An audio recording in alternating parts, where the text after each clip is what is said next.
안녕하세요. 역사와 관련된 설화를 소개하는 시간 자아히스토리의 리펀입니다. 여러분, 가끔씩 역사 시간에 수업을 하다 보면 이게 사람이 맞나 라는 생각이 들 정도로 굉장히 예사롭지 않은 탄생설화를 가진 인물들이 있죠. 오늘은 첫 영상인 만큼 삼국시대에서 특별한 난생설화를 가진 인물들을 리뷰하는 시간을 가져보겠습니다.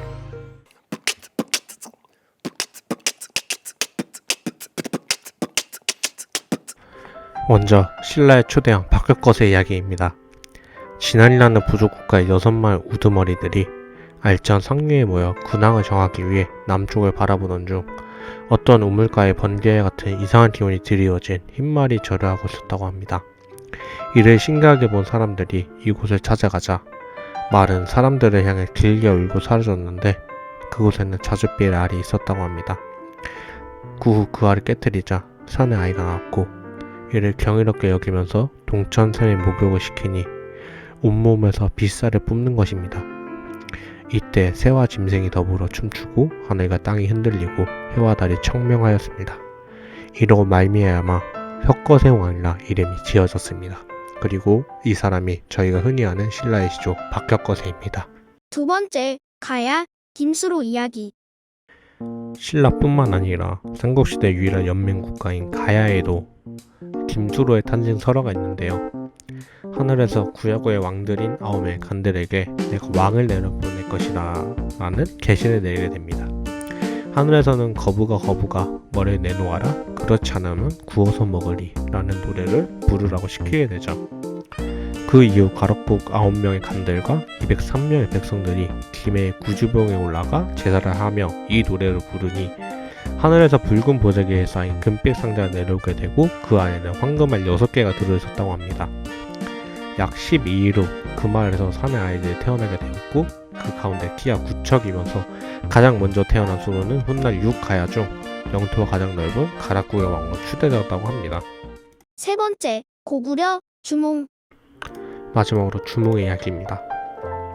박격것의 설화는 처음부터 순탄하지만 주몽의 설화는 좀 고난이 돋보입니다. 그리고 이러한 고난의 구성 후 후대의 문학에도 영향을 미쳐 주몽설화가 중요한 문학이 되는데 한 이유가 되는데요. 주몽은 고구려라는 삼국시대 가장 큰 영토를 가진 대구를 세운 초대왕인데요.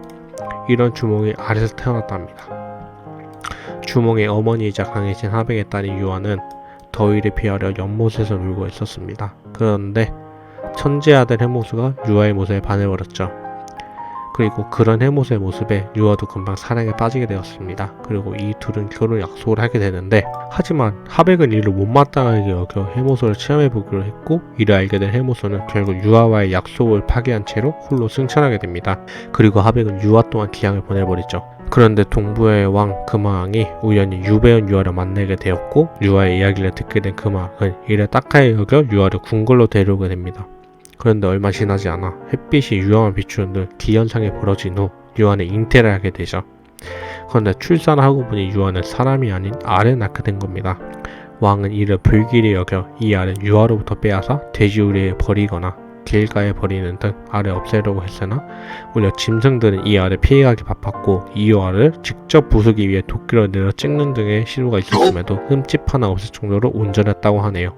결국 왕은 알을 부수는 것을 포기하고 이 알을 유아에게 돌려주었고 이후 알을 정성을 다해 품어준 유아 덕분일까요? 이 알을 깨고 아기가 부화하게 되는데 이 아이가 훗날 고구려를 세운 주몽이라 합니다. 자, 오늘 이렇게 첫 영상으로 삼국시대 왕들이 알에서 태어난 설화를 얘기해드렸습니다. 앞으로 이 설화처럼 여러분들에게 특별한 채널이 되기를 약속드리며 지금까지 자아히스토리의 리퍼였습니다.